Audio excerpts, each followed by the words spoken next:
You're listening to the RMPodcast, the official podcast of Red Moon Productions. Here are your hosts, Brandon Davidson, Keith Cheatham, and Sean Sebastian. Enjoy.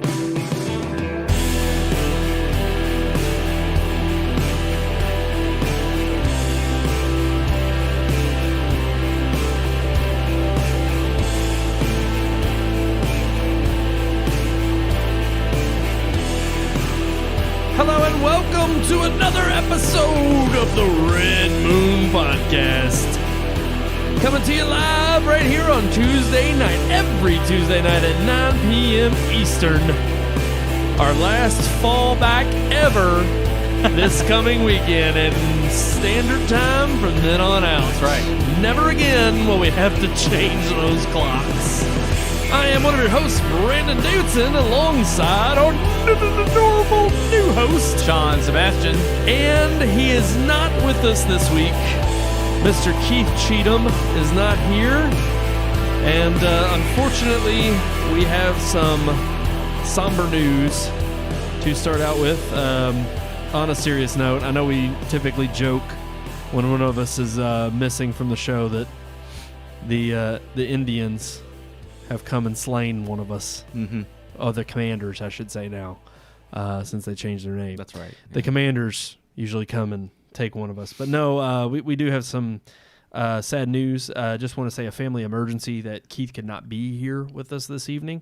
So if you all could, send your prayers out to him and his family. They had a loss of sorts. It's not a human loss, thank God, but definitely a tragedy of life circumstances, and definitely nothing that anybody would wish upon someone or would ever want to deal with. So please, if you can, just keep Keith and the Cheathams in your prayers tonight and for the coming weeks, because it's going to be tough road ahead for them. So we're definitely with you, Keith, in spirit, and obviously hope you will be back with us next week. But please just, continue to pray for the Cheathams. Mm-hmm. We do have a packed show tonight. We are finally done with our Halloween reviews. Yes. We are done with those. Those are in the past. We have back down to one review, which is less work to have to prepare, which is great. Oh, you got a nice beer over there too, by the way. Well, yeah. It's a seasonal one. It's seasonal. It's a regular. It's the old Oktoberfest. You can't go wrong with it. Sam Adams. Mm-hmm. It's good stuff.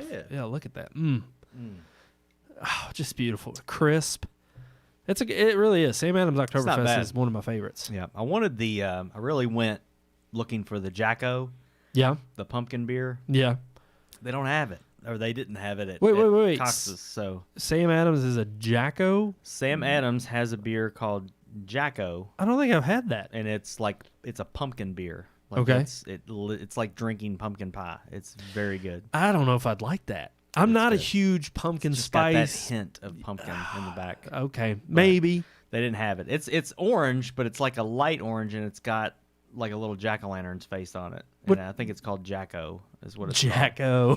called. Yeah. I think of that. There's like a production company of Jack Hole. Jack you know what I'm Hole. talking about? The TV production company. Well, and it's weird that it would be lighter, because I would think the darker orange would represent like pumpkin pie. Let's see here. But Oktoberfest.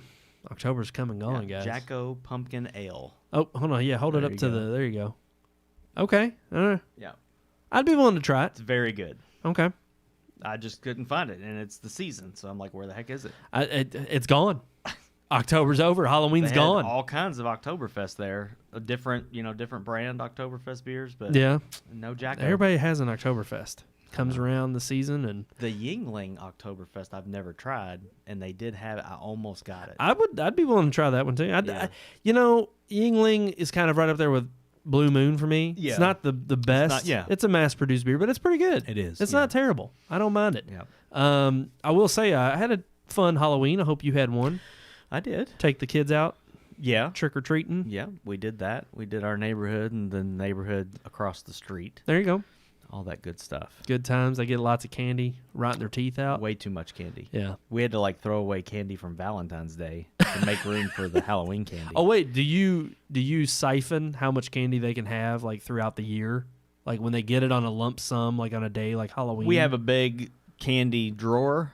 Okay. And okay. and they get 2 pieces of candy a day if they want Oh, candy. that's actually not too bad. Sometimes they go for fruit or muffins or something like that, but if they want candy, they get 2. They can pick 2 things every day. Okay. That's So, I that's think not too that's a bad. good rule. Yeah. I mean, did they get any full size candy bars? No, it's Them all the bougie little, peeps? It's all the little stuff. No, Yeah. We do have some bougie people that hand out cans of soda though. That's my Yeah. my sister's neighborhood Yeah. did that. They handed out the same house did Sun-kissed. full size candy bars and soda. Dang, I'm like, that's man, expensive, dude. that's big bucks. It is. But no, they I went down to E-Town, had a good time down there. Mm-hmm. Took my nieces and nephews out with my fam. They were dressed up like Mario Kart. Mm-hmm. They got a lot. I think the Mario characters themselves were fine. They Yeah. were good. My mom knitted this Toad hat for my nephew Andrew, which was bomb awesome. You It got was the great. pictures? I do. I do the Throw pictures. pictures up here. I'll you show mine, them. too. Yeah, they were a good one. And but I still think what stole the show, no doubt, was they took the big wheels that they had, or the Power Wheels, Yep. and they dressed those up to look like Mario Kart. Yeah, that's pretty cool. And I mean, it was like that. That was what was. Did you use that little 4-wheeler thing for Yeah. one of them? Yeah, and then yes, my dad put a new battery in that. That thing works like a charm. It goes fine. Oh, it's fantastic. I gotta find it now. I just had it too. Do you have yours? Yeah, I got one. Here, I'll go to you. So you show this it. is Captain America and Ash Ketchum. Is that what his name is? Catcher? Ketchum. Ash Ketchum. You can't even see it. Oh yeah. Oh yeah. He's got a Pokemon on his shoulder. That's so good. He's got like the shirt and the hat. Yeah, and that's good. we safety pinned the Pokemon on his shoulder. Did he have like a Pokeball? He's got a Pokeball in his hand too. Yeah. It would have been funny if he, took like his card collection with him and was just like, see, I'm a real. No, he didn't I have really got all the. didn't have the card collection. I got them. Oh, here we go. All right, so this is my niece Kate, and her picture. She is Princess Peach, of course, and that's her car. Mm-hmm. And then here's all of them together. Andrew is Toad, and my nephew Trip as Mario, of course, right there. It was great. It was fantastic. And I have to say, the great convenience of having those carts dressed up like the characters themselves, it also helped in terms of just getting them around the neighborhood. Oh yeah. It was like They just drove those. Yeah. Yeah, that's great. And I mean, they were just like boom, bouncing from house to house. Yep. It's fantastic. I'm going to tell you something about Halloween that I think is crap now. Okay, We all talked right. about the good stuff. I'm going to tell you about some crap stuff. Is this like back in my day? Yes. Okay. Somewhat. All So back in my day, we kids, number one, we didn't go out until it was dark. Yeah. Okay. Yeah. Number two, we went out and walked. We didn't have parents drive us from house to house and drop us off at people's front doors. True. I can't tell you how many cars drove by and kids just jump out of the car, run up, get their candy, and then they run back up in the car. Dude, golf carts. And golf They're carts. huge. Yes, we had the golf carts too. The golf carts are one thing, but Right. the car, dude, that's just lazy. Walk your kids around Yes. and let them trick or treat. Yep. Like, what kind of couch potatoes are you raising that you drive them, chauffeur them around in your Escalade or your Tahoe, and then they jump out in my yard, grab candy, and then leave? And then boom. And then No, they there's hop back no into working. the truck. And There's, then I no, know. there's no work, no effort, no nothing. Dude, I remember That's crap. it was like that. Now they have these aren't really that bad because it actually limits, I think, the amount of candy. Like I actually think my brother and sister-in-law did it right in terms of they have those plastic buckets. Mm-hmm. Yeah. But now it's like once that gets That's full, they're we're done. done. Yeah. They're done. Sure. Whereas we walk around with like pillowcases. Yes, we and did. it was like it better be halfway full. Yep. You look like Santa Claus when you went home. Exactly. with- I'm lugging yep. that thing home. right. I'd be able to hit somebody with it and it hurt. Yep. That's what we did as Yep. kids, no doubt. And we prided ourselves on filling that up. Mm-hmm. And I will say, when I moved neighborhoods, me and Keith grew up across the street from each other. We went around, but then when we moved, Yeah. I would hit my neighborhood. then drive over to their neighborhood, Yeah. hit up all the old houses, and But you get got out twice and as much walked. candy. Oh yeah, Yeah, Have to. absolutely. Yeah, no doubt. People are just lazy nowadays. I'm telling you. What's the world It's coming not, to? it's I understand the safety aspect of it. Yeah. But to be honest with you, the more cars that are on the road while there's kids walking trick or treating, the that's not good. Like, you should walk. Yeah. Get out of your car and Well, get your car and that off was the the road. crazy thing. You're going to hit somebody. There were plenty of cars parked in the neighborhood along the side of the road. Yes, park and walk. And that was great because I'm Yeah. like, okay, good. These are parents who brought their kids to this neighborhood and they're just traversing the neighborhood. Sure. But it's like, okay, they're not driving around the neighborhood. Yeah, and go that's where, too go where the congested candy anyway. is. I agree completely. Go to the rich neighborhoods. That's where that's where you get the Cokes and the full-size It was candy bougie. bars. There were some bougie places over That's what I'm there. saying. It was pretty legit. But come on, get out of the car. I totally picked out on some of their candy too. I couldn't Did help you? it. Oh, heck yeah. They're never going to eat it all. no. I had some at work today. Yep. So See? I'm going to tell you, I had a Reese's, a Snickers, a Twix, a Kit Kat, You got to have one a of pack of each. Smarties, and a Blow Pop. You better watch them Smarties, man. What's wrong? They got some fentanyl, Fentanyl in them? Nah, I checked them. Oh, you did? Yeah, we had that talk. It was Yeah. like if the candy is in a sketchy looking wrapper Yeah. or if it's pitch it. Yeah, we go over Did that. you? What was I say? Did you check it all? Yeah, Like, we went through everything. Yeah, that's what I because we remember go that, through the yep. stuff that we're not going to eat. Like we don't eat Milk Duds. Oh, or dude, I love Milk Duds. We hate the Milk Duds, so those go to good. Papaw.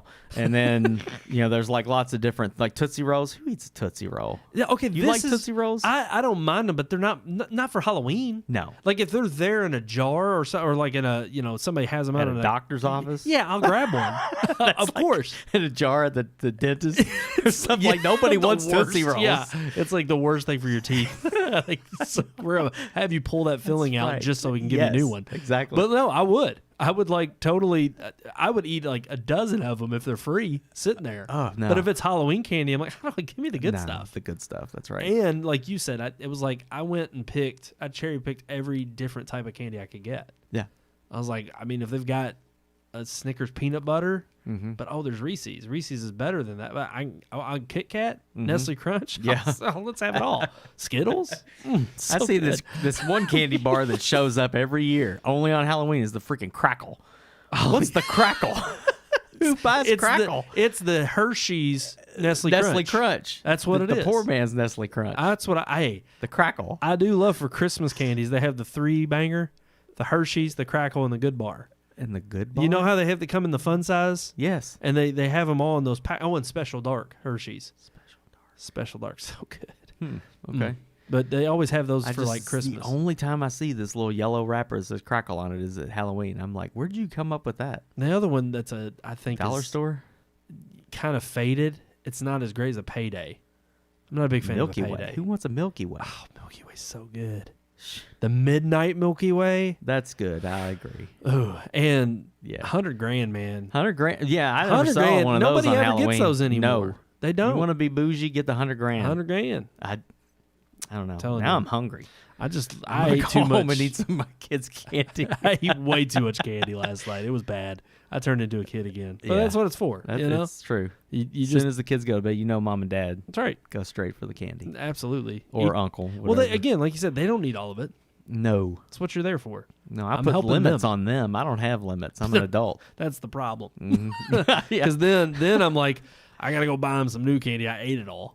And it's like, this isn't what I got. I'm like, well, live with it. Yep. All right, let's move on to our review. We are back to one review this week, a remake of a classic, one that we reviewed way back when we did our Academy Award winner reviews, starting one at the of the beginning. first, yeah, One of the first.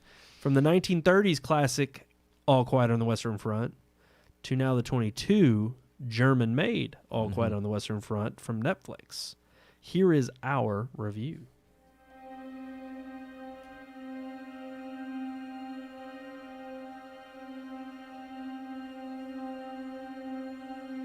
The following is a review by Keith Cheatham.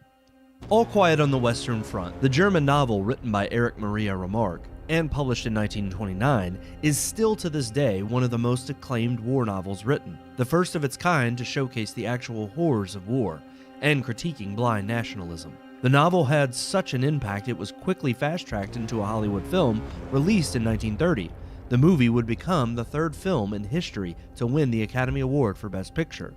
Though the original film is beloved and we here at Red Moon have also given it a favorable score, it's not without its drawbacks. Though the most realistic depiction of war on film at the time and meant to be a cautionary tale, even when the film first released, there were criticisms that it did not display the true horrors of war, as well as what was depicted in the novel. Looking back, the original was a necessary stepping stone for cinema and war films, and it still effectively shared its message, but is definitely a product of its time. While its message stayed timeless, a modern adaptation of the novel could offer a more realistic and effective approach to the horrors of war, and possibly a more emotional conveyance of the original's message. This is exactly what Netflix and German director Edward Berger have set out to do with their adaptation of All Quiet on the Western Front. Filmed entirely in German, though it is offered both subtitled and dubbed on the platform, it tells the same story, but with the intent of truly showcasing the horrors, the turn from pride and extreme nationalism to the loss of faith in their superiors, and the hopelessness and senselessness of their endeavors that German soldiers experienced. In this, Netflix's All Quiet succeeds, though this is also due to the themes inherent to the novel and the story. With so many powerful war films to compare to, such as Saving Private Ryan and 1917, All Quiet doesn't miss the mark on realism and offers plenty of scenes to convey the realities of war, though I don't believe it stands out in this regard either. The writing and acting, however, are both strong, and Paul's story, portrayed on screen by Felix Kramer, is as effective as it ever was. Where I believe the modern film succeeds in ways the original couldn't, however, is in its tone and the grittier, more realistic approach, with an opening scene of the war and soldiers' uniforms being stripped from the dead to be repurposed for the new incoming troops, hearted dialogue between top officials, and the banter amongst soldiers as they reflect on the lies sold to them. Berger's film feels closer to the real tragedy that, while thematically done well in the original, suffered from censorship of the time and a more lighthearted style of acting and directing. Yet even still, while I love both films, I can't bring myself to see this new version as the definitive adaptation either. With a score I felt sometimes broke the mood rather than set in a quicker pace than the original, I felt some of the emotional beats between characters aren't as strong. It's a shame that the film had an opportunity to effectively and accurately showcase the atrocities of war, yet drops the ball a few times in making it emotionally land. That said, the biggest moments are still powerful, and the relationship between Paul and Katz, played by Albrecht Schuch, still lands as the centerpiece of the emotion before a bitter ending. Berger has crafted a film that respects both the source material of the novel and the original movie, while not forgetting the lessons the original author intended when he wrote the novel. Though I think a tad more depth would have served the film in certain scenes. I cannot argue the effectiveness of the film and how it complements the original. Perhaps separately each misses the mark in small ways, but together they both are an effective cautionary tale of vigilance and morality. I give All Quiet on the Western Front 3 out of 4 stars. There it is. 3 out of 4 stars for All Quiet on the Western Front, the 2022 version. Yeah. So let's discuss it a little bit. Let's talk All right. about that, because I'm just sad that we're one voice short. I am too. He's usually the one that leads us off Yeah. in these discussions. I know. Yep. He did write the review. I just did. voiced it, but Yeah. he did write it. And I agree with the 3 stars. I did give it 3 as well. Same. I definitely like the original better, even coming from someone who's not a huge fan of black and white, and I'm not a huge fan of the older films. Like I guess I don't get the nostalgia as much as some people do, but I definitely thought the scenes, especially of the classroom scenes, where the professor is kind of rallying them to go off and fight in this romanticism of being a hero, and it's kind of like romanticizing the thought of war, and they wanted to go fight. I enjoyed that. There was a little glimmer of this in the new movie, but I also liked the bits and pieces in the original where you see the main character come home, and it shows a little bit of him being back at home as well as then going back to war. Yes. This one, it's just they're at war the entire time. This movie felt not as I didn't really feel like there was any moment in this film where it lets up on the darkness of that war, and I appreciated that, but I also liked the slower and a little bit of the little bit of levity that you get from the original film. So yeah, it's funny because I think another aspect in this film that I really enjoyed that the original, I don't think it's not that it didn't show it didn't know how to really encapsulate it, was the negotiations that go on between all the war and the mayhem. Yeah. And I thought it did a fantastic job of this juxtaposition of here are the people who are actually on the front lines, and here are the elitists that are up here trying to, they're up there just sipping in their fine china, eating all this food and decadence, and trying to discuss, well, what's going to be best for our side? And it's just like without any kind of, I mean, you have one figure, and I thought it was well balanced. I thought they showed, if you wanted to give some kind of humanity or some kind of, goodwill towards any part of the German, the German troops, as the one German upper echelon that basically is like men are dying every single day, that we stall and come to some kind of agreement.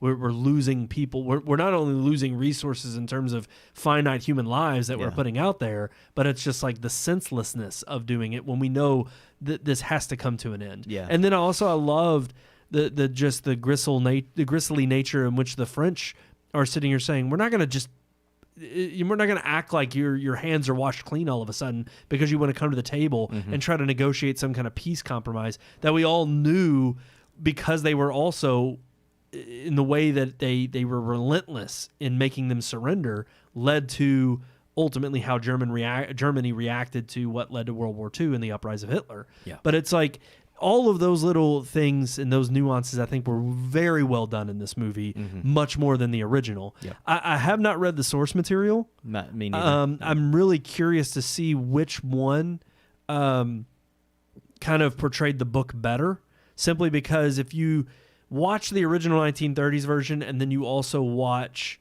then I think it's 1979 with John Boy Walton. Yeah, the made for TV. Yes. Yeah. If you watch that one, they both end the exact same way. Yeah. And it's interesting that the 79 version is almost a remake of the classic, and tries to pay homage to it. And this one kind of does pay homage to both, but I wonder if it also takes notes from the books that neither one of those movies covered. So last night I was reading a little bit about this to see how much each version differed from the book, and from what I could tell, the original was the closest to the source material when it came to the actual story of the characters. Yeah. But this movie actually captures the actual war scenes and the things that are taking place, like the just the darkness of that war and this war-torn countryside. It captures that better than the original did. I know, and I think it's because when that was made in 1930, I guess there's just certain things that you can't show. I remember back when we discussed the original, when you consider when it was made, the marvel of the war scenes you see in that film, they were pushing boundaries then. Yeah, spectacular. But it's, when you're looking at such a violent time, like you have to go there. And you think of what, and I think Keith mentions it in the review, the censorship that was taking place even back then because of where Hollywood and movies being this new medium and it being very much like how much do we show in this gristly, visceral nature, and they did hold back, or they were probably told to hold back in that regard. And because I actually remember the one moment that stands out to me the most in the original, and I think it does too in this film as well, is the scene with him in the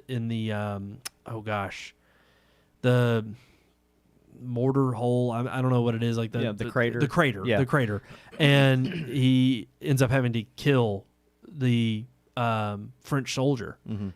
And you see this sense of humanity of him coming to realizing that, in that trench warfare, there is no, there's no sides. It's you or me. That's right. But at the same time, it's also, all your ideology just fades away in that moment of realizing you just took this person's life. And it's like, you see them gasping for air, and it's just it's oh man, it tough. Absolutely is gut wrenching to watch. It's I would before the review was over, we talked about 1917, and I liken this newer film to Saving Private Ryan in terms of realism and really showing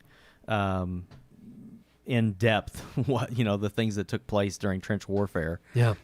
Just as Private Ryan shows you the European countryside in World War II, and just it's sheer hell. And that this movie was just there was just so many moments that I felt like were hard to watch. I don't know why. There's actually a scene in Private Ryan where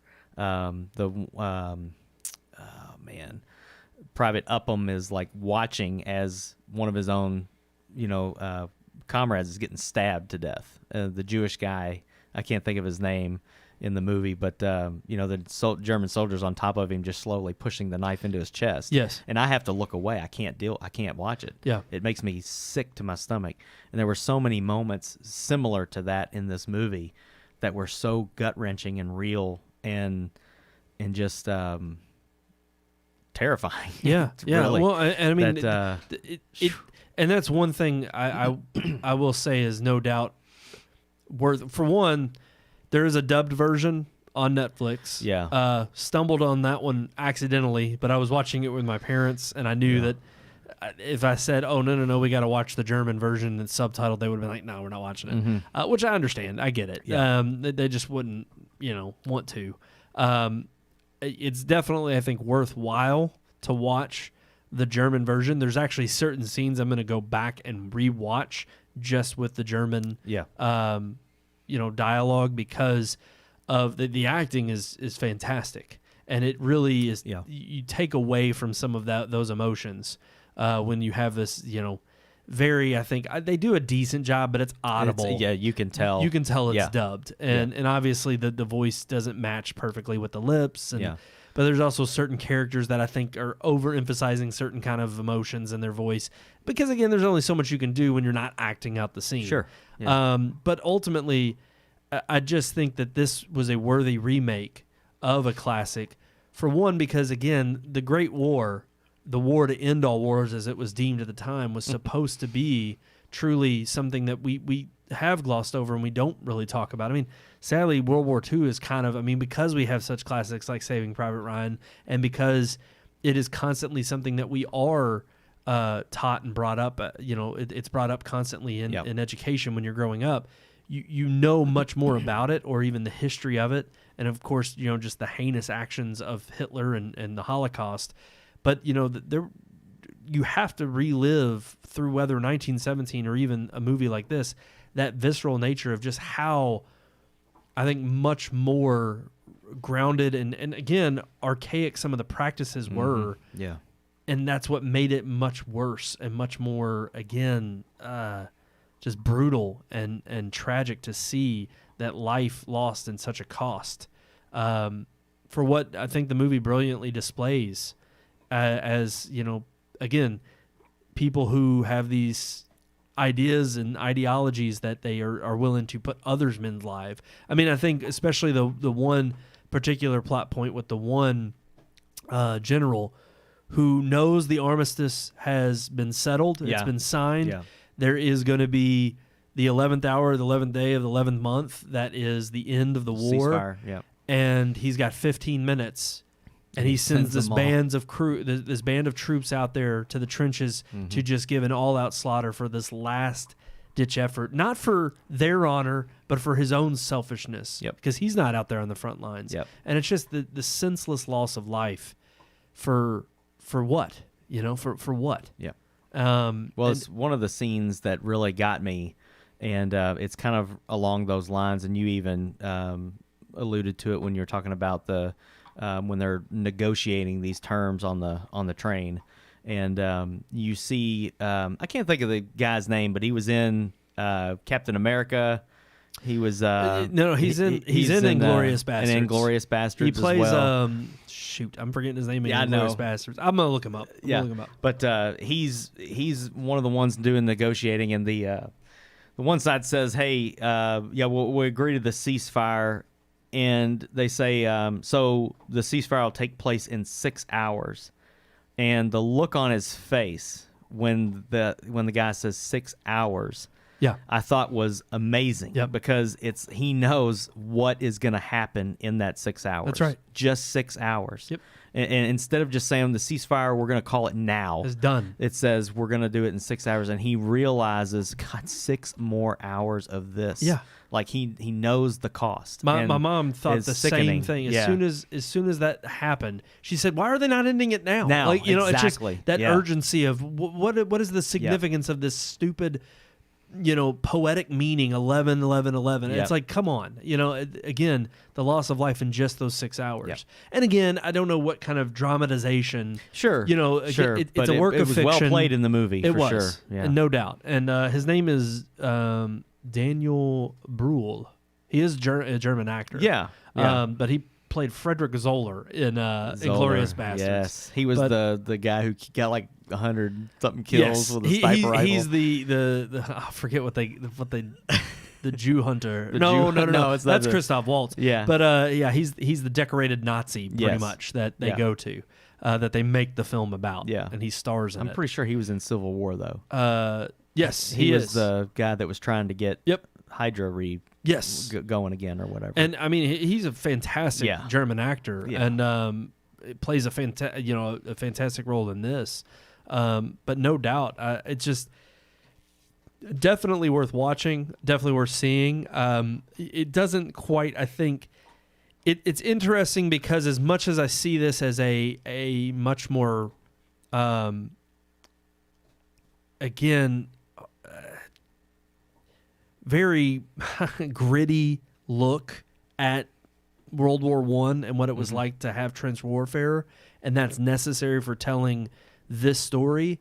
It is interesting because I would like to see, I think, World War I films kind of, not for sake of, again, box office booming, but, we've had, again, so many stellar World War II or even Vietnam films Yeah. that showcase the tragedies and blood, soaked battlefields during those wars. And it's like, again, this forgotten war that really say the same thing. that has kind of been glossed over and not looked upon. And I'm like, it's not that I want to downplay this movie, but it's like, okay, we this is a remake of a movie of that war. It's like, can we not? I mean, like 1917 tried to do it. It was a fictional story, but it showcased the real tragic elements in that fictional story of what was happening during that war. And I think there's so many different ways in which we can experience, the World War I and continue to showcase. I mean,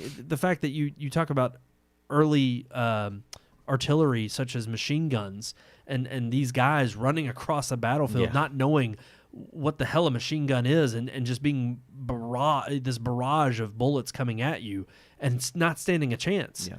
And you're sitting here thinking you're running across to at least get your bayonet in one of them. That's and what you're I'm just saying. getting It's mowed not just down. that. You have like 5 shots, and then you're running to stab somebody with your bayonet. And that's the other thing. And then even if you have that, you reach them, it's that ugliness of not even getting off a shot, but just straight up stabbing somebody and they're bleeding out in the cold mud and just losing their life slowly, gasping for the last bit of breath. It's just awful. 17 million people died. 17 million. And just it shows you the true wounds and loss of war and it just the casualties and ultimately just the ugliness of human nature and what it can really culminate in. And again, it's not that there isn't evil to be fought. I mean, war is ugly, but sometimes war is necessary. But I think to remember those tales and the tragedies that come with the loss of war is something that we can't forget.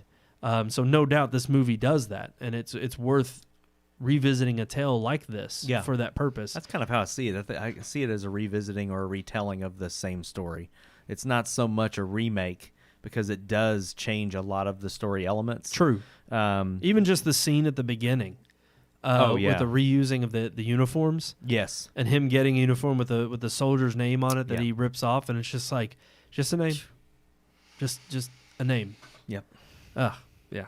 Wow, somber note. Yeah. I know. It's a somber movie. There's no way around that. But definitely worth checking out. A very powerful film. Good to watch on Netflix if you have a subscription. Yeah. I think next week, if I'm correct, I thought Wakanda Forever comes out the 11th. So I forget what our next film is going to be. We may not have that yet picked out. I'll have to look. I'm not sure, but hey, I mean, what a movie from Netflix, right? Yeah. I mean definitely one that I think they saw on in November 11th, Wakanda. Okay. So. Okay, so we got a couple weeks before that one. I think we got one more review before we get to Wakanda Forever. But we'll let y'all know on social, maybe before the end of the show, what we're going to review next week. Yeah. But definitely check out All Quiet if you can, and you have a Netflix subscription. It's definitely well worth it, especially if you haven't seen the 1930s original, which may be hard for some to get through because of how old it is. It is an aged film, but it's a masterpiece too. It's no doubt. What was the runtime? Do you remember? Actually, they were similar. This one was 2 hours and 30. Like 2:32. Yeah. And I think the original was like around 2.5. Okay, I thought it might have been longer, but I don't know. And it's funny because I will say I think that's why you wouldn't watch the dub version of this, since it's based on German soldiers and it is, Germans who acted out in this film, whereas in the original, obviously it was made for American audiences and they didn't do subtitles. I mean, talking early Hollywood, they wanted anybody to see it. So, they deliberately spoke English even though they were German soldiers. And I remember it's funny because as soon as this movie started and they were talking, my mom's like, "So wait, the English are fighting the French?" Or and I was like, "No." I was like, "It's dubbed. It's dubbed." I was like, "They're German soldiers." Yeah. And she's like, "Oh, okay." Because my mom's even like, "What's going on here?" Yeah. I did watch. I watched the dubbed version as well. Okay. And that's just because I hate subtitles, which we talked about on the show. We have talked about it. Yeah, the original was 152 minutes. Okay, so that's 120. So it's 240? Because 120 is 2 hours. Yes. Okay. Yeah. Wow. A little bit longer. A little bit. But let's move on to our headlines.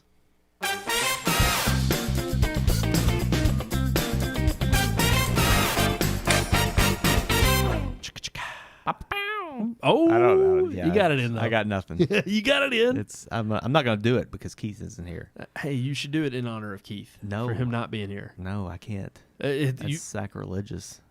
It's blasphemy to do that without. It's Keith. Not honoring him. No. Well, if I do it alone, it's honoring no one. You could do it in honor of him. It just won't be as good because it's not Keith. So, I did. That's what I did. What I was gonna do. There you go. Okay, that's it. All right, he's done. That's all. Conversation's over. So now let's talk about our first headline on the block, which happens to be this big news coming out that broke a little bit after our show last week. We thought we had a longer break from Star Wars. No, turns out there's a new Star Wars film in the making. Of course. And none other than Damon Lindelof of famed Jar Jar Abrams, one of Jar Jar Abrams' acolytes, is in the writer's seat. Yeah. So how Didn't do he we help think? With Lost or something like that? Yeah. Him. Okay. He was one of the Lost. I liked Lost for the first 3 seasons. Same. Honestly, I was even in there for the 4th with through the writer's block, and then it just went way off the deep end. And then it was like it just. Yeah. Which is the one they go down the hole and travel through time? Oh, that starts, I think, in season 4. That's season 4, yeah. Where he's like, "You got to move the island." I was like, what the hell is this? Well, we all know the whole big Jar Jar Abrams thing is mystery box. Throw out a mystery box and have everybody, just hunger on what could it be. Mm-hmm. Something we saw poorly done and terribly done to death in Rings of Power. Yeah. To the extent that it didn't need to be. I stopped wondering. Yeah, it's like I didn't really care anymore now. Exactly. I just lost all sense of caring. Right. No interest. What do we think, though, about the fact that this is supposed to extend from the same arc of the 9 series, the 9 film series that we already have? The Skywalker saga. Which was supposed to have concluded. Right. Number 9 was supposed to be the end. Yeah, it was. So how are we supposed to... I've talked about it on the show. Could they be in episode 10? Could they do it?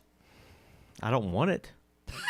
But that's what it sounds like. Do you think that's what they're working on? The subtle hints that were there in the article definitely sound like they're going to try to continue Rey's story, which I don't care about Rey. I don't really want any more of Rey. I don't care about Rey.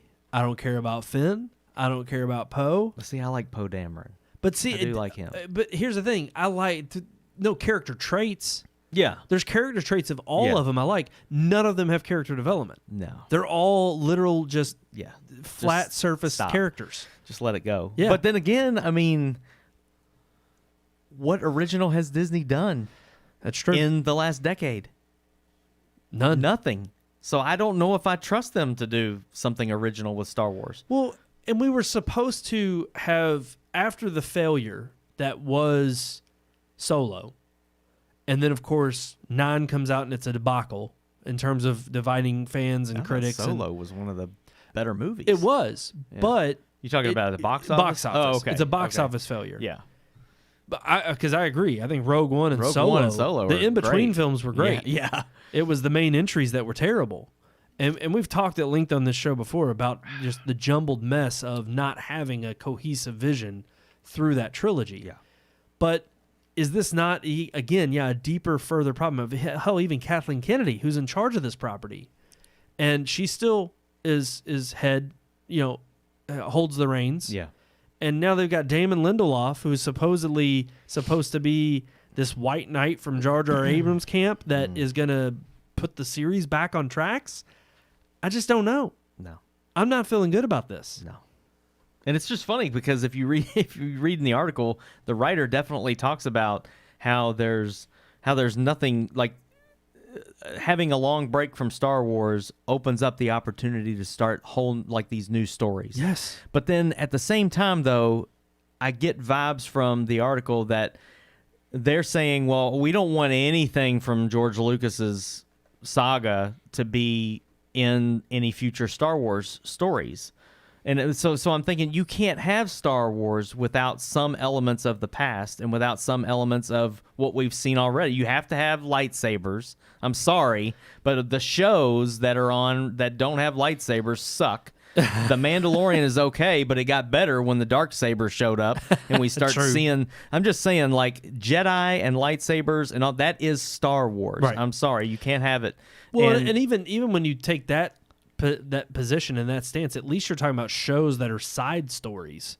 Yes. But it's like if you're going to talk about a movie, if you're going to make a Star Wars movie, it's got to have some kind of a connection to what we've already seen. Yes. Whether it's 1,000 years in the future, it's still got to be like, well, just like in the Clone Wars, this happened. They've got to harken back to what we've seen already. Well, and we also eliminating know it completely is not an option. A finite amount of time within all of the different entry points of the main story that is, in between each of the episodes. Yeah. And that's where your Rebels and Clone Wars and all the Mandalorian, all these different shows fit within those gaps.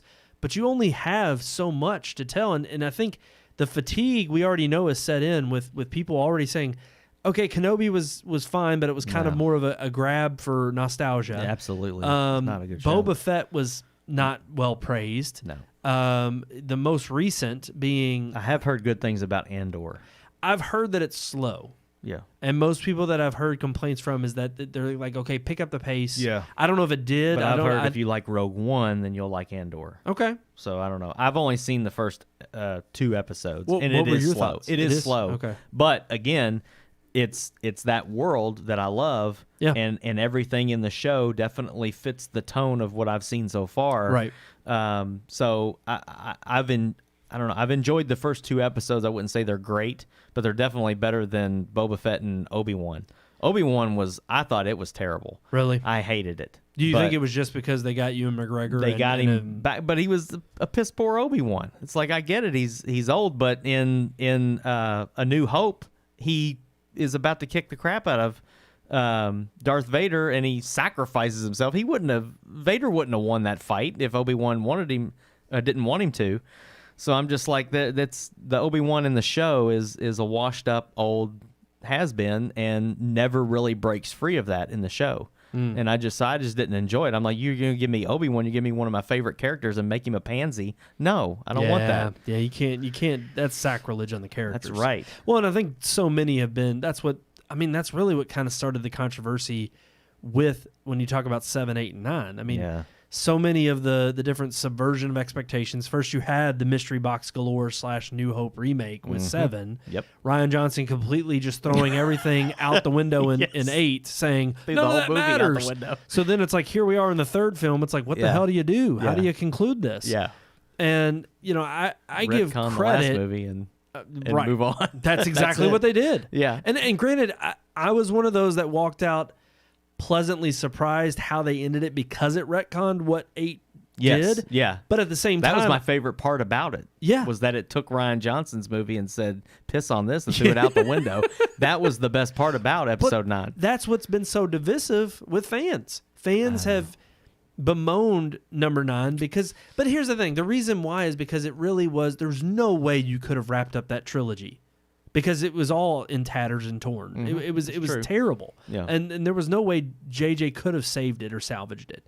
And I ultimately think that any kind of tie back to him as if he's this some kind of new linchpin of a George Lucas talent. No. I'm like, again, it's the same problem that I feel like we had with Zack Snyder in the DC universe, or even that we're starting to experience with Kevin Feige in the MCU.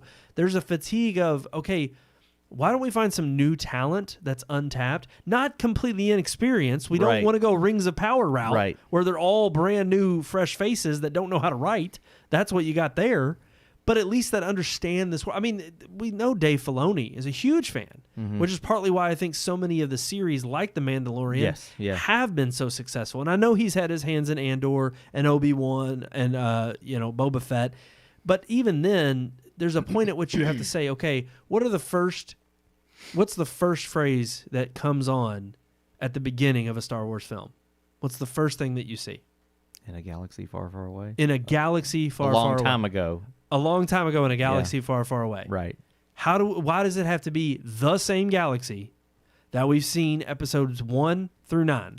I agree. Why can we not have a new galaxy that's still Star Wars, but uniquely new with unique different characters that have their own arc, that aren't just faction against faction, that tell some kind of different... Now, granted, I get it. I know that, the Force is something that's mysterious that you can elaborate on in so many different ways. Yeah. It doesn't just have to be who's to say the Force new is only evil in that empire. galaxy? It's got to be transcendent. It's got to transcend galaxies. Right. It's got to go everywhere.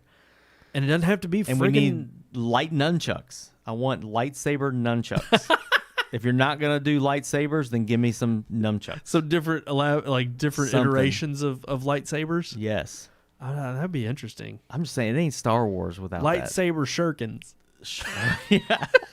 Like all these ninja Yes. Japanese oh gosh, I'm playing Ghost of Tsushima. What are they? They're the thing the throwing stars? Yeah, the daggers you throw. Oh. I forget what they're called. I'm terrible. Yeah, I don't know. But it was supposed to be a space western sure knockoff. I mean, that's what Star Wars is. Yeah. So there's just space opera. Space opera, yeah. So it's like there's other ways in which we can elaborate on like Japanese samurai culture in space. I'm done with Rey's story. That's all I want to know. So the Skywalker saga's over. It needs to be over. But I don't think that's what they're going to do. I don't think they're going to let that die. They can't. I think they know that's where the fan base is, and I think they're going to continue on because you can take this good versus evil. You can take the light versus the dark. You can take Jedi versus Sith. You can take that as far as you want because out there somewhere there is another bad guy that's even greater than Palpatine that we've never heard of, and they can bring him to light. Yep. And that's what they're going to end up doing. But here's the thing. I mean, who do we blame? Because the reason they're clearly not going in a completely different route is because they know people will still show up to what they know best. Yeah. Because you have this dividing line between fans of those who want Star Wars as Star Wars exists, nothing else. Yeah. Which I don't think you could argue 7, 8, and 9 did.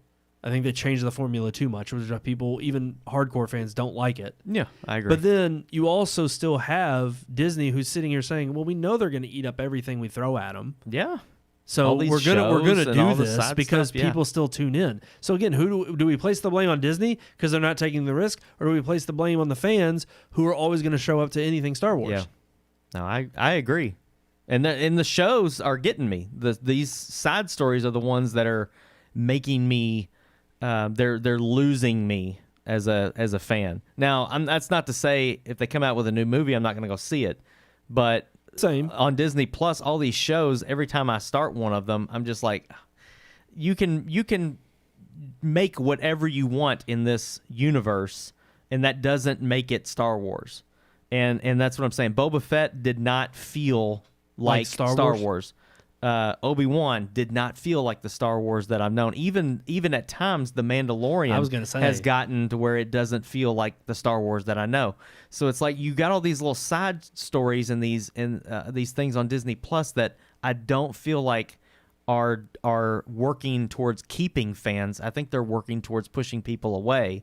And I think they are seeing that, and that is one of the reasons. Oh no, we got to fast track a movie. We got to get another movie out. But that's what's crazy is to me that's the asinine part of it. I know. Is I'm like, we're literally making.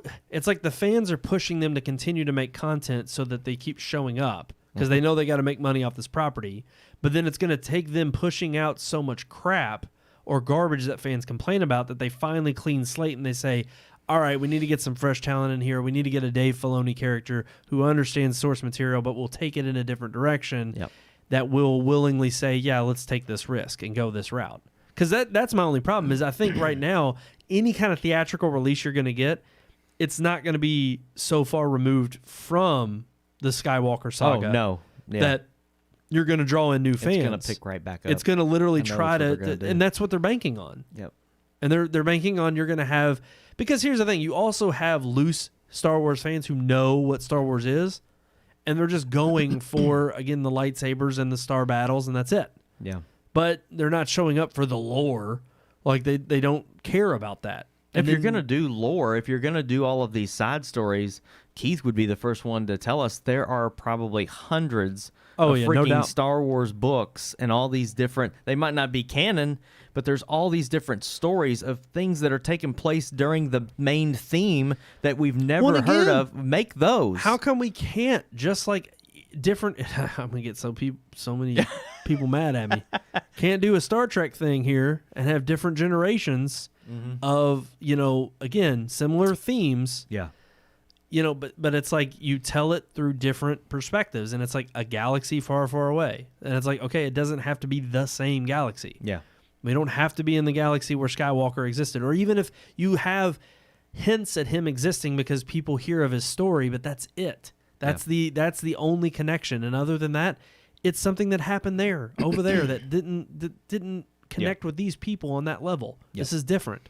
Or the same force that impacted him is now impacting this over here. Well, that's one of the things that Lucas did that I don't even know if he did it intentionally, but it was smart either way, is that everything is confined to the galaxy. There's never one mention of the Sith or taking over the universe. It's always the galaxy, from one end of the galaxy to the other. That's right. That's what it always is. So it is the Galactic Empire versus the Rebels. It's That's like so you're looking at David versus that doesn't Goliath. mean the Force or Jedi or anything doesn't exist outside of that galaxy. Exactly. That's a problem that happened in that galaxy. Let's see some problems that happened in another one. I would agree. I'm fine with that. Right. But you got to have lightsabers. Sorry. Oh, no, absolutely. No, absolutely. Something like that. I mean, and that's the thing. I think it would be it'd be such a cool arc to see how does this connect to Star Wars as a whole.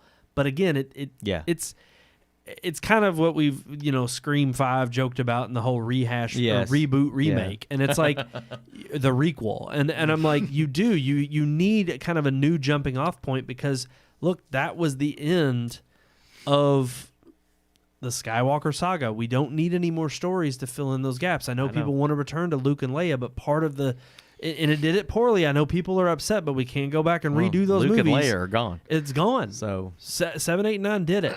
They ruined it, but they did it. It's put a cap on it. We need to move forward with a breath of fresh air. Yeah. So we'll see. I have very little faith at this point.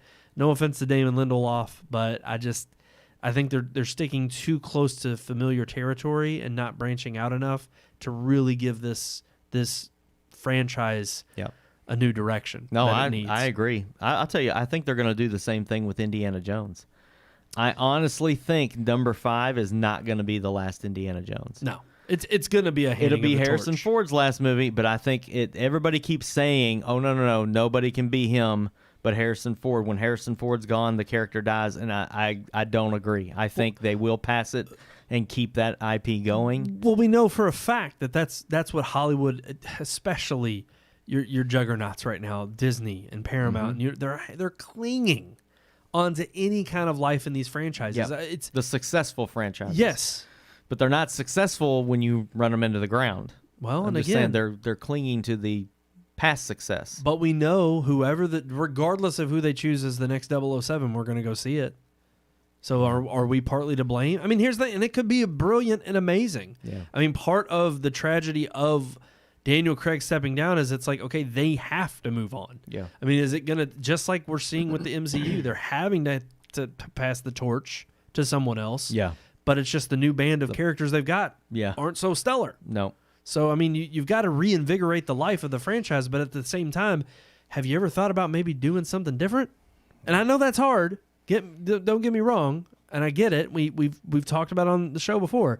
A lot of these bigger blockbusters sometimes lead to new franchise starting. I mean, we've got Glass Onion coming out soon, which is Knives Out too. But it's like Rian Johnson's kind of alluded to Daniel Craig's character in that being, a modern day Sherlock Holmes that we've got kind of moving into an uncharted, franchise and an anthology series that he could do in a litany of ways with that character. Yep. So it's interesting because Hollywood is going to find something successful, and if they can continue to make, I mean, we've seen this now from every studio trying to have their universe, whether it's the monster universe, the MCU, DC, all the litany of ways in which they can milk the money out of every franchise they can, because you have fans who are like Furious. fast. Yeah. Oh gosh. I mean, they just keep going. we still have one more of those left. Yeah. We got, or is it the last two You that think. we still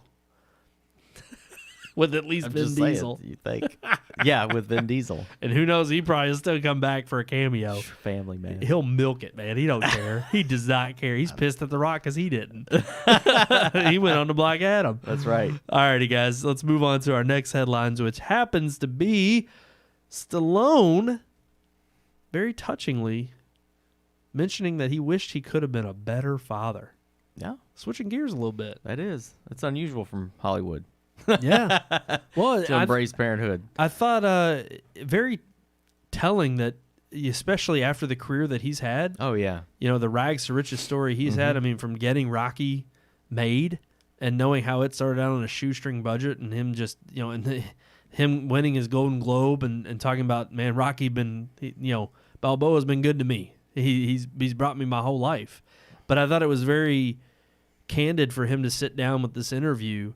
I think it was with the Sunday Times. Hold on, I'm getting the name wrong as to the article. Let me pull this up real quick. Yeah, Sunday Times. But no, he talked about how just recently, as just this past August, he was separating from his wife. Yeah. And they just recently called off the separation. They've reconciled. And I thought it was very honest and very very brave of him to come out and say, no. I'm putting this Hollywood business on hold. Yeah. Family's the most important. Yeah. And if there's anything I've realized is he was married before, had 2 sons with his previous wife, and He's got 2 or 3 with the... he's got 3 daughters with his current wife, and he talked about how, I did some things wrong when I was focused on my career heavily that I wish I could, take back with raising my sons. And he's like, I'm very intentional about reaching out to my daughters every day. Yeah. And he said, and even early on when I was trying to show them I was trying, kind of lackluster, they were like, okay, we'll see how long this lasts. And he said now he'll talk to them and they'll say, hey, I was just thinking about you the other day. Yeah. And he says it melts him because how amazing is it to have your kids be like, wow, they're actually thinking of me. It's like you've had this impact on their life, and he said there's no greater feeling than that. Oh yeah. I thought that was beautiful. I mean, I can't imagine what it would be like to be a parent in that industry, to be a celebrity and to have the cameras on you all the time, to have people following you all the time, invading your privacy all the time.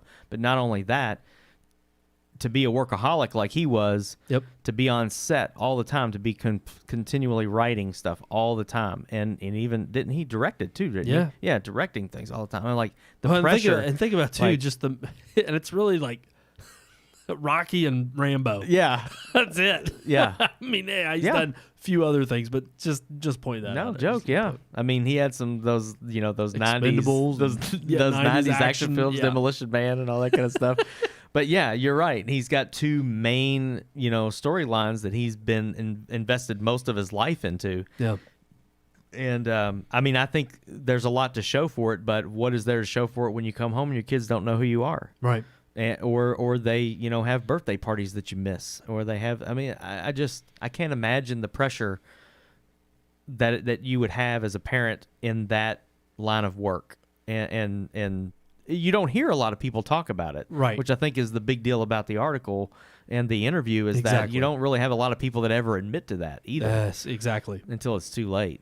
And I think exactly. I think that's the telling thing is him admitting that there are times where he wishes he could have put his career on hold and recognized what was most important in his life. Because I mean, you have to come to that conclusion at some point of what is it all worth? Yeah. What are you really sacrificing this time towards your work that you could be providing and giving to your family and just simply being there for them? And I think to recognize that, I mean, yeah, a lot of people, you could say easily, you could throw shade at him and say, well, yeah, easy for him to say now because he's had all the success. Yeah, that's true. But I think that's taking it, a cynical look at it, and not taking it to heart that, look, I don't think you should begrudge anybody who comes to that conclusion at whatever point that finally steps up and says, no, okay, I'm admitting my wrongs, and I'm finally, I think of that Johnny Cash song, Hurt, and the line in that song where he's like, you can have it all, my empire of dirt. And I just think of, I know that's a remake of is it a 9 Inch Nails song? I'm pretty sure it's a 9 Inch Nails song. I may be wrong on that. That they remade of Johnny Cash? No. He sang it. Oh, really? He's saying it, and I think it's a 9 Inch. I don't know. I may be wrong on that. Correct me if I'm wrong. Not a Cash in the fan. Chat. But I just, it's like you said, so many of these Hollywood elites go through their life, and they're so egotistical. Everything revolves around them. And again, it's set up by design that way of you have to fight and tooth and nail to get to the top of this industry, to be known, to be recognized.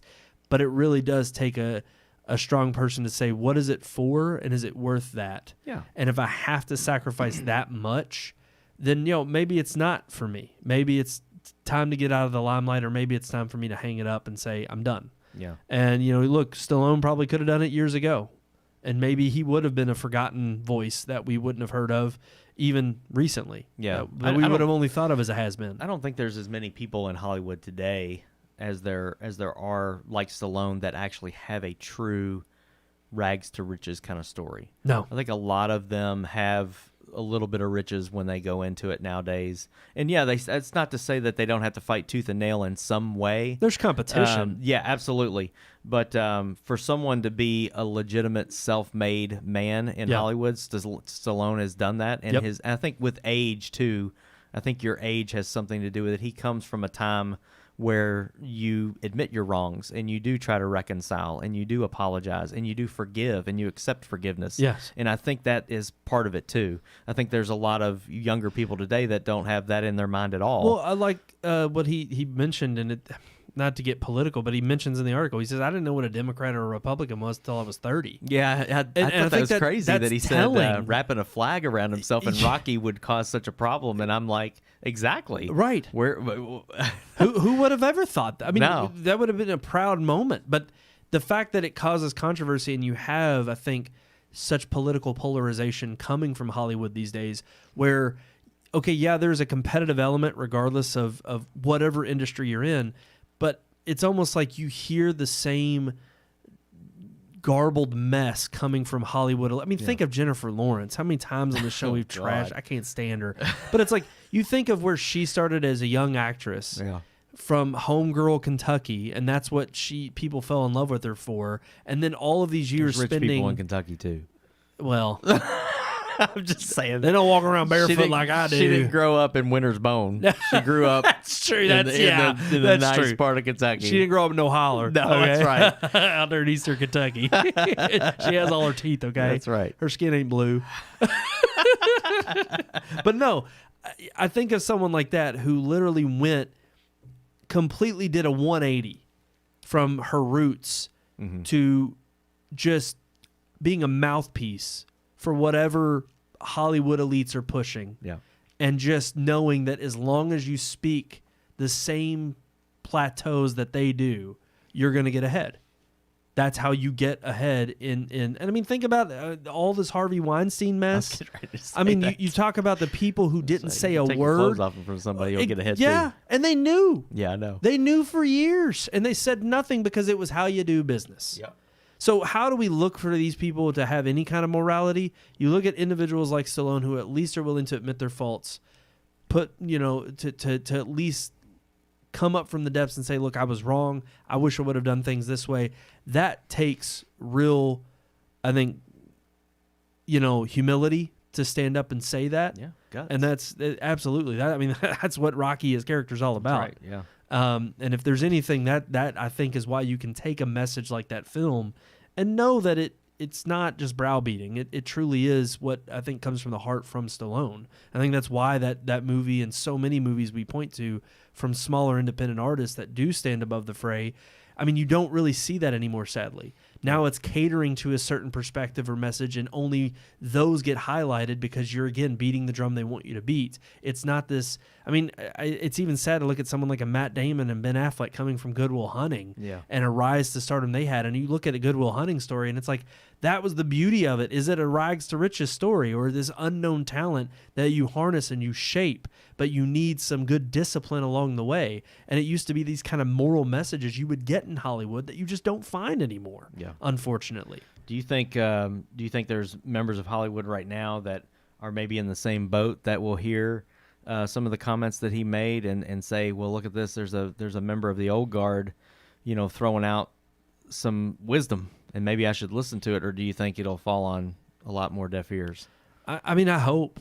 I can only hope that more people rise up. I mean, that to me is the only saving grace for anybody in Hollywood right now. I mean, look, we're still going to get big budget blockbusters. Yeah. You're still going to have those movies you go to, but if there's anybody who can see the monumental shift that's happened in terms of what's churned out of Hollywood year over year versus your tentpole films that are the blockbusters versus the smaller mid-level films that only your artsy-fartsy crowd is going to go see, maybe even we review here on the podcast. Every once in a while you get a diamond in the rough. Yeah. Or you get one that stands out because, again, it touches a deeper essence of human nature. But it's really going to take the crowd of just Stallone and not only that generation, but more people to stand up and say, okay, I don't have to think inside just this box. And I think that's the problem with Hollywood is there's far too much generated crap that comes out because they're so concerned about, oh, no, I may get ostracized or I may not say that, then my career is over. Yeah. Well, damn it, stand on something. Risk your career, because the problem is that the reason Rocky is such a hit and it's lasted as long as it has in the echelons of film and why it still stands above most, and it's such a great film, and there's so many of these, are because they actually risked something in the first place to tell a story that was worth being told. Yeah. And I hate to say it, there's a lot out there that will get shuffled under the rug, but if it's a true heartfelt message that people need to hear. I mean, we reviewed, Triple R here on the show, an Indian-made film that probably never ever thought it would see the light of day or mass audiences over here in the West. Yeah. And it blew up thanks to Netflix. Yep. And it got all this buzz, and it's a genuinely good film. Yeah. From It's awesome. it's amazing. and you look at it and it's just like this bombastic mess that's Yes. fantastic. It's a cacophony of just all these different genres. Yeah. But it works because those people believed in the story they were telling and in the way they were going to tell it. And damn it, that showed through. Yeah. And we need that in Hollywood. They need that more now than ever. And I think you're going to see it in years to come, because I think now with the technology we have, look at the equipment we have in this room that I don't think would have been possible 10 years ago. I mean, you have an even bigger resurgence, I think, in the indie film market, because you can really reach the quality. Not in terms of maybe huge 100-member teams for CGI, big blockbuster effects, but in terms of heartfelt, emotional stories, absolutely you can still tell those. And you can penetrate that market in so many different ways through so many different mediums now. Yep. Star Wars needs to have a dance number. Like Triple R. I'm telling you, dude, if you had lightsabers and Just think of the cantina. Jedi dancing like they do in that movie, Dude, they have like and droids Beat Saber dancing, straight up. holy crap. You tell me that wouldn't flip Star Wars around. Oh man, I'm telling you. That'd be insane. definitely wouldn't see it coming. Oh my In a god. galaxy far, far That's away. right. That's right. Alrighty, guys. I think What's that's it for our headlines. We're gonna move on to our. I almost said multimedia. That was last week. No. Story time. Here it goes. It's story time, where the podcast members tell their stories. I really hope that this isn't the actual story time. It sure is. Oh my god. That's terrible. I had to go so bad today at work. So that- you wrote that I was sitting while there you were going to the bathroom? at the urinal, and I was like, "I got it. This would be a great one." You were at the urinal? Oh, I was at the urinal. Did you type it out, or did you just think about it? Did I you mean- pull both hands out and type while you were peeing? No, I did it one-handed. Oh, okay. That's good. Now, okay. I can't thumb type with one hand like that. It's hard because my thumb can't reach all the way over, Right.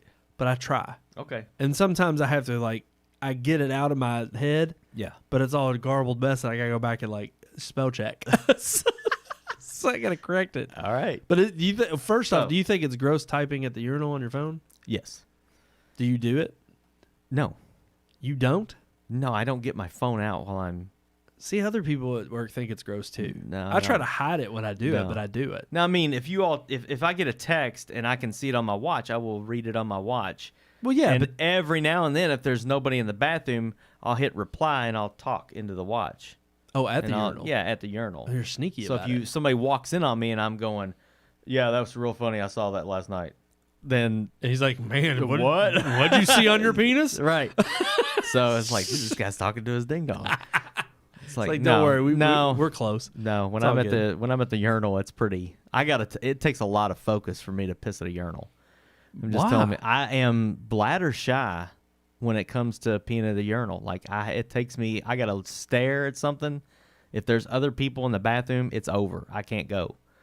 It takes me a while. If you went to a stall and sat down, would you be able to? If I go to no, I don't sit down to pee. Well, no. But if I went into the stall if you to go to the couldn't bathroom, go at the urinal, no, I'm saying if 'cause I you're go to like, the stall and stand to pee in the toilet, I'm fine. I got walls.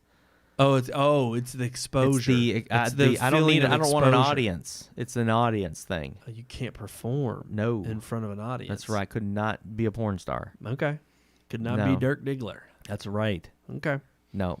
Well- I mean, literally, if somebody is standing in there next to me, I can't talk, and I've got to stare at the No, brick wall in front of me and focus on I something can't to get it talk. to go. Once it starts going, I'm good. I think it is weird. I've done it before because it's kind of like I'm. I know this is not at all what your story time, Well, but we're getting there. We're getting this there. is kind of a story. It's along the same lines. Yeah, it's in the same vein. So. But I guess I'm too agreeable because I won't talk to anybody in the bathroom. I think it's odd and awkward, Oh, especially okay. as you're coming out of a stall. It's just weird. You've talked after a movie. Well, when we're going yeah, in but the- that's what it is different when I know you guys. Oh, Like okay. obviously it's When a you're close comfortable circle with somebody. But when it's employees or coworkers, you're like, I'm like, I don't know how to. I don't want to. I Yeah. just want to do my business and go. Right. But then there's some people where it's like, man, they don't care. They have no rhyme or reason. They're Oh, no. comfortable. They walk in there. Oh, hey yeah. man, I've been needing to talk to you about. And I'm like, well, I've we had could. somebody slap me on the butt while I was peeing before. No, you didn't. Mm-hmm. I'm not gonna say who. That's but sexual harassment. I've had another man slap me on the butt while I was peeing. Like Somebody I know. attaboy? Hmm? Like attaboy? Like You got an attaboy. He didn't say attaboy. But yeah. Well, he Yeah. must have known you were peeing. And Oh, he- yeah. And he was giving you he knew you had a hard time with exposure. Well, no, it was just he was making it awkward on purpose. Oh, well, then that's different. That's Yeah. fine. I mean, guys will sometimes do Camaraderie. that. Yeah. But But still. I just think it's awkward to talk in the bathroom. Okay. I mean, if I know, again, if it's a closed circle, Sure. that's different. But if I'm coming out of the stall and you want to have a full-blown conversation or if I'm literally walking in and you're washing your hands to go and I'm walking to the urinal and you continue to talk to me as Yeah. I'm pulling my penis out, Yeah. I think that's a little too far. It's like once my penis, I'm just going to stop the combo. It's like, yeah, I know exactly. Oh, and then I'm just like, I gotta go. You pause. I gotta focus too. You hit pause. Yeah.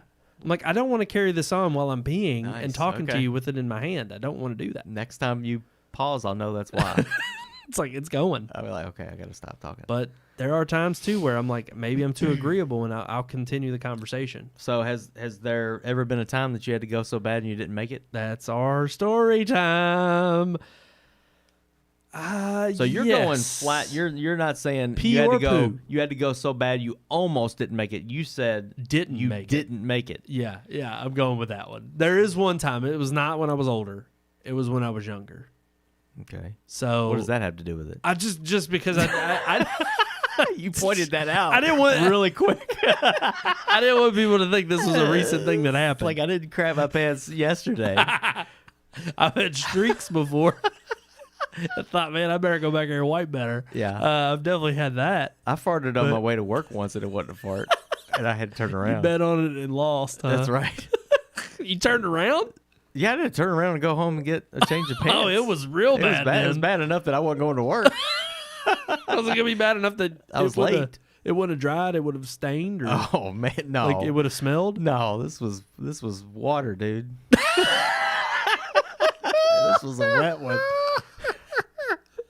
Wow, It was bad. I've known people who have straight up told me that they've gone accidentally and they just completely threw their underwear away at work. No, this wasn't at work. No, I was I'm in the saying, car. but This was on my seat. Oh. Like I had to get home and Clean it off with some yeah, Clorox, change everything. Went through the bleach. jeans and everything. Just seep through the jeans. Straight liquid, man. I've had those. I'm telling you, those those are the worst because you got to be careful. Those feel like a fart and then they just no. squirt out. You can usually tell. I'm pretty good about I'm on the cusp and I'm like I'm not that gonna feels- go any. that feels too hot. Yep. And I'm That's like I'm body gonna temp. hold off. That's body Yep. temp. That's poop. And it's Oh.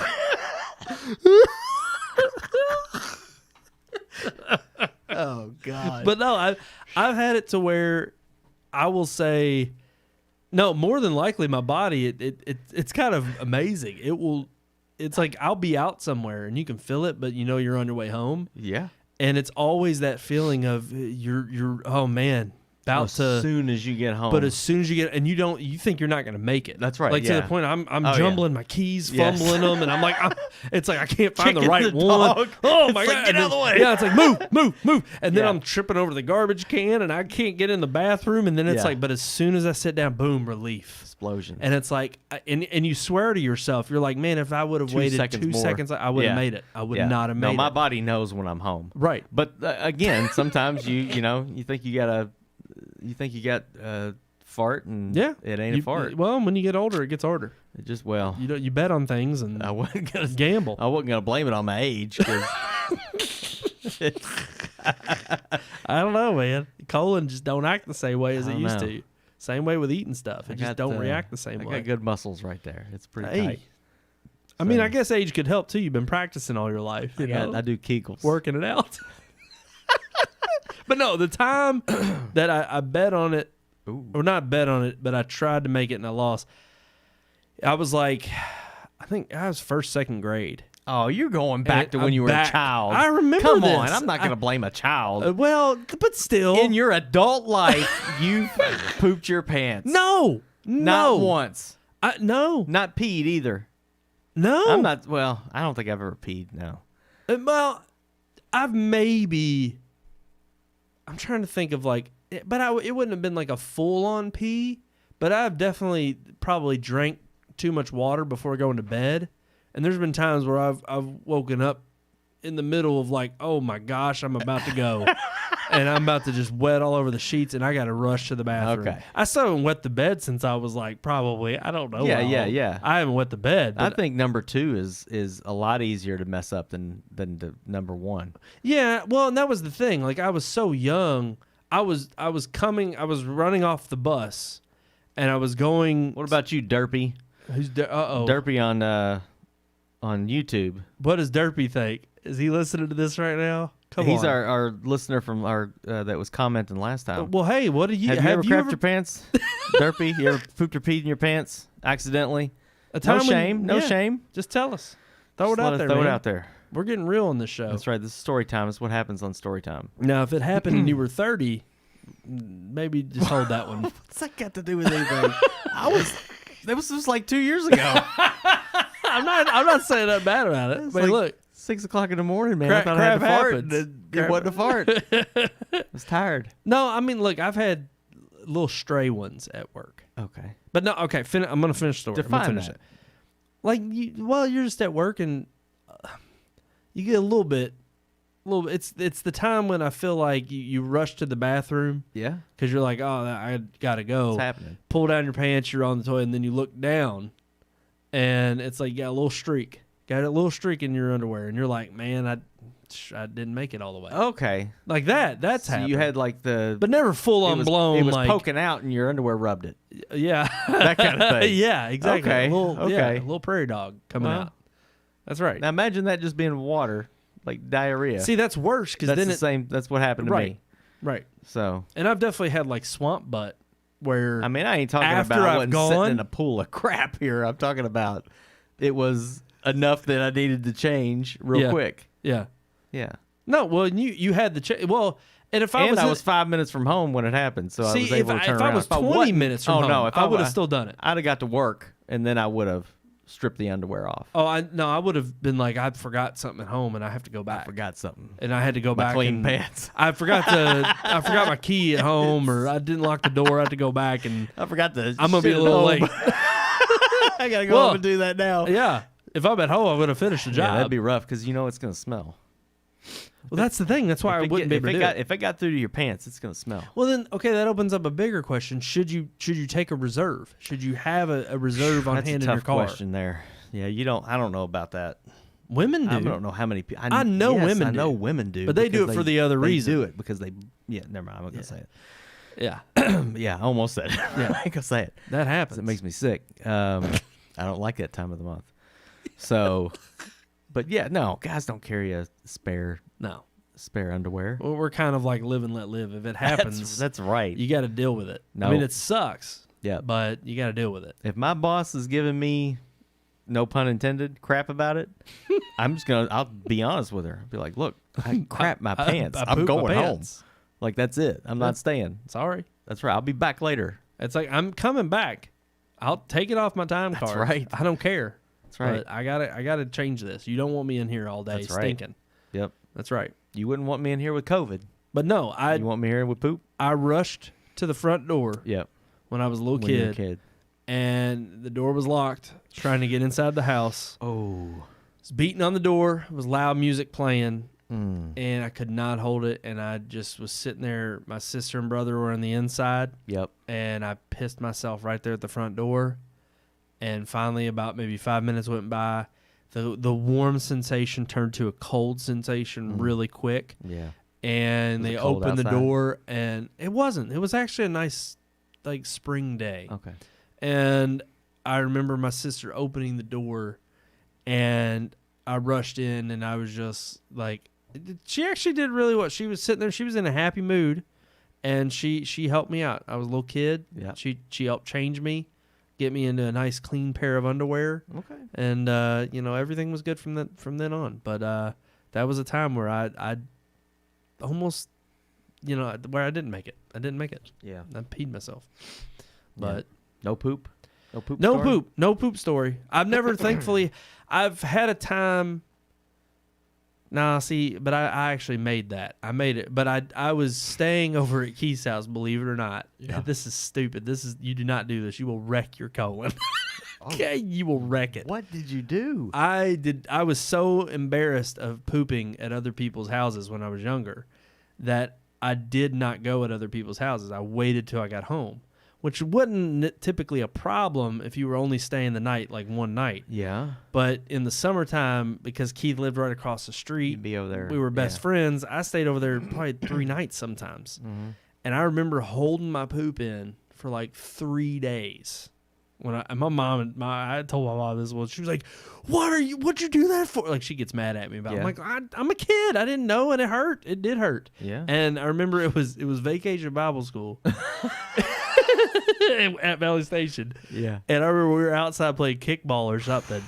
And I mean, in the middle of like running bases or something. It was, I stopped and I said, I'll be right back. Yep. And I just jetted to that concrete bathroom. Yes. Go that big concrete. It was the one right on the first floor from the back. When you come in the back doors, it was right to the right. I'm talking about the one on the playground, the big concrete bathroom. No. On the This playground. was inside the actual building. church. Okay. Yeah. So you ran straight in, and it was like right to the right or something. I mean, it was one of those. It's like the bathroom's right next to the hallway. Anybody could have heard. Yeah. But man, it was. And that's the thing. I wasn't constipated. I intentionally held it. Yeah. But it was so hard to pass. That, I mean, like, it hurt. It hurt trying to push it out. But I got it out. And I learned my lesson. You don't hold it. Don't hold it. Your body will tell you when to let go. Yep. You let go. Even if you're driving on the expressway. Your body was telling you something, Sean. I wasn't on the expressway. You were driving? Oh, you were 5 minutes from home. I was like down. Yeah, I was on a country road. Hey, take me home. Road. So, was that your story of a time you didn't make it? That's the only time that I can honestly say, no, I didn't make it. Like, there's been other times it's been close. Like you said, 2 seconds more.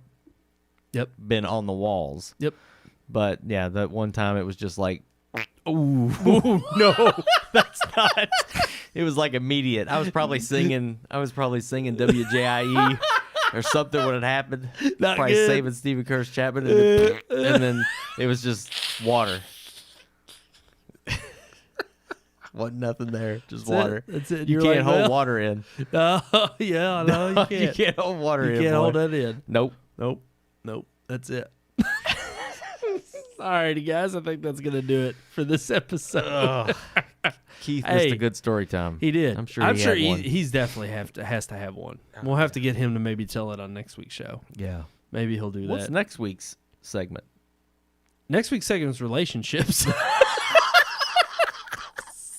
We're going to talk about that relationship you have with people in the bathroom. Yeah, exactly. When you talk at the bathroom. Or a time where you peed or pooped on somebody. How close is your relationship? I did offer to pee on my wife when she got stung by a jellyfish. Well, that's different. That's for medical reasons. She didn't take my offer. That's straight up Survivor right there. I hope I've heard that it works. It does work. I've seen it on Survivor, and it does work. It. But then it's also funny. My brother has a funny story about that. He was in elementary school. Yeah. Real quick, and he was at a urinal, and another little kid. You know, they had those urinals that were like from your eye height down all the way down to the floor. Because in elementary school you can't. You're a little kid. Sure. You're gonna piss everywhere. You're gonna miss. Yep. And this kid came in, stood right next to him in the urinal right beside him, and he looked over. He said, "Hey," my brother was like, "What?" He goes, "Can I pee on you?" And my brother's like, "Yeah." And he straight up turned over, pissed on him. And then my brother ran out, and he went and told the teacher. He said, "Hey, he just peed on me." Told on the kid, and the kid got in trouble. Nice. That was great. Well played. It was awesome. That was it. Yep. It was a good time. So, sometimes you just need life lessons like that. That's right. Just learn to. We know when that don't work. When someone says, "Hey, can I shoot you?" And yeah, that's you can't go say yes and then run and tell the teacher. No. The cops will find your body. Yeah. And they'll just know that you're dead. That happens. Yep. And you know what? It's better to be pissed on than shot at That's true, in the bathroom. Okay, because it's a story about life. That's right. You continually get pissed on, but you keep going. That's okay? right. Take a change of underwear with you to work. Alrighty, Just in guys. That's going to do it for us on this Red Moon Podcast episode. Thank you all so much for watching. Right there at the bottom of your screen, check out all of our social. Like, share, subscribe. Red Moon Book, Red Moon Tweet, Red Moon Pics, and our new handle. Yes, because we passed 100 subscribers. Thank you so much. Woohoo! That's right, 100. Hey, we're still striving. We're still fighting.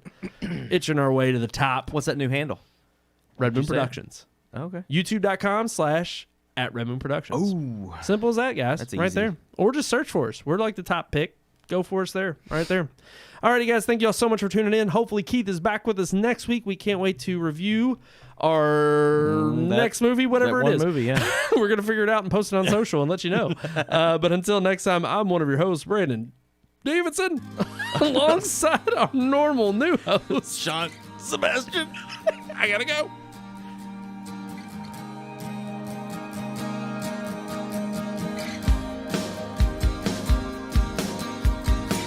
We hope you enjoyed this week's episode. For more reviews, previous podcast shows, and everything Red Moon, visit our website, redmoonproductions.com. You can also like us on Facebook or follow us on Twitter by searching for Red Moon Productions, LLC. We'll see you at the movies.